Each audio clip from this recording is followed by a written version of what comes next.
Saeed Hamid of Pakistani Army, who has said like that. The other group was comprising Maharani Tara Devi and Minister Ramlal Batra, who outrightly favored integration of Kashmir with Indian dominion. And there was a third player called Swami Sant Dev, a Dharm Guru, who was advising Maharaja on many other things, and so far the political matter is concerned, he was advising him that he should hold on to Kashmir as an independent kingdom. Who was responsible for this to be caused was none other than the governor of NWFP, that is George Cunningham.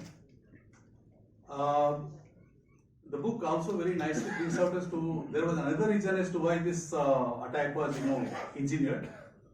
It appears there was a demand for Pathanistan, and to divert attention of the people who were demanding that one, this was engineered from that side. The book also very clearly brings out the personalities of Sheikh Abdullah as well as Maharaja Hari Singh. I find from the book, and I have also read many books on Kashmir. So far, Sheikh Saab is concerned that he was an outright secularist. He was committed to the democracy. He also initially preferred integration of the state with the Indian Union. But then some contradictions started appearing in his personality over the period of time, and find that he started prevaricating over the matter. He did not, reconcile himself with the psyche of the people of, Jammu, region. The book also quotes very nicely, what has been written by Dinanath Kachru about Sheikh Abdullah's, personality. If you permit, I just like to read a few lines, from that one. Kachru writes that he was a maverick, an ardent educationist, a staunch nationalist, a brilliant demagogue, but a struggling administrator. This is how Abdullah has been described. He was Nehru's friend and loyalist. His lack of focus and attention to details was proving a major failing. So this was one very, unique remark that has been made about the personality of Sheikh Abdullah. I'm sure the panelists are going to shed more lights on the personality of Sheikh Abdullah. So far, Maharaja Hari Singh is concerned, again, the book indicates that there was a lot of confusion in the minds of Maharaja Hari Singh. He was never very clear as to what exactly he should do. And finally, India with accession remains controversial. Morally, ethically, constitutionally, there is no doubt that the accession to India is complete, and that it's an integral part of India. The fact that on August 5, 2019, the Modi government decided to do away with what was perhaps seen as inviolable, and it did it so smoothly and swiftly in the House that there was no noise whatsoever. There was no surround sound on why did it happen, what was the reason behind doing it. If you want to integrate Kashmir with India, even today, if you want mobility to happen between Kashmir and India, then this was the only way to go about it. And I've been to Kashmir several times over the last few years, and I've actually seen, they say that development in Kashmir took place during Bakshi Ghulam Muhammad's time, and then briefly during Ghulam Nabi Azad's time. And Hasib Prabhu, my friend, will maybe contradict me and maybe second me, I don't know when his turn comes. But it is now finally that we are actually seeing some development work taking place in Kashmir. There is concrete evidence of that because they build roads, they build flyovers, there's an expressway from Banihal straight up to Srinagar. Things which one couldn't actually visualize some years ago.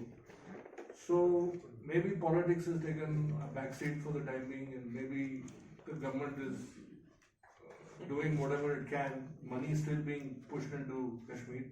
Money was always pushed into Kashmir, and that's why I call it the gilded cage, because there is a factory. That factory is called Kashmir. There are intelligence agencies, there is the Home Ministry, there is Saudi, there is Wahhabism, there is Pakistan. There are so many players to it. And as Mountbatten himself is quoted in this book, he says if Maharaja Hari Singh had actually acceded to India before August 14, the question of Pakistan and Pakistan questioning Kashmir's accession would have never happened. It would have never arisen. But Maharaja Hari Singh chose to sit on the fence, but there was a reason. You mentioned Swami Sant Deo. Swami Sant Deo was one of those shadowy, sinister type of the state, nation, international diplomacy, and various other things. And he probably did not devote the same kind of time, effort, and energy that he used to as far as Kashmir was concerned. So his go-to man was always Dwarkanath Kachru, his PS, who was also incidentally a Kashmiri. And Kachru was sent to the front line, and he was actively talking to the generals and the soldiers on the front line and sending back feedback to Panditji. In one such assessment on December 4, 1948, remember that the UN ceasefire came into being on January 1, 1949. This is days, so it would be 27, T-27 as far as the UN ceasefire is concerned. He says, I don't know what reasons we have had for issuing instructions to halt our advance at this point, and after discussions with Sheikh Abdullah Bakshi and senior army officers, I feel convinced that it would not be advisable to withdraw or even halt at the places which we are holding at present. In brackets, don't know whether it is under UN pressure. This is Kachru, his PS, writing to Jawaharlal Nehru, Prime Minister of India. I am personally convinced that the recapture of Kargil has committed us to the capture of Skardu, because in order to hold the frontier ilakas of Ladakh and Kargil and to give the necessary security to the civil administration and the people, it would be necessary for us to liquidate the enemy pockets between Skardu and Ladakh and between Skardu and Kargil. In the Jammu province, holding on to Mendar alone would not be enough unless we try to go a little ahead and secure strategic and vital points which will ultimately give us the necessary degree of security.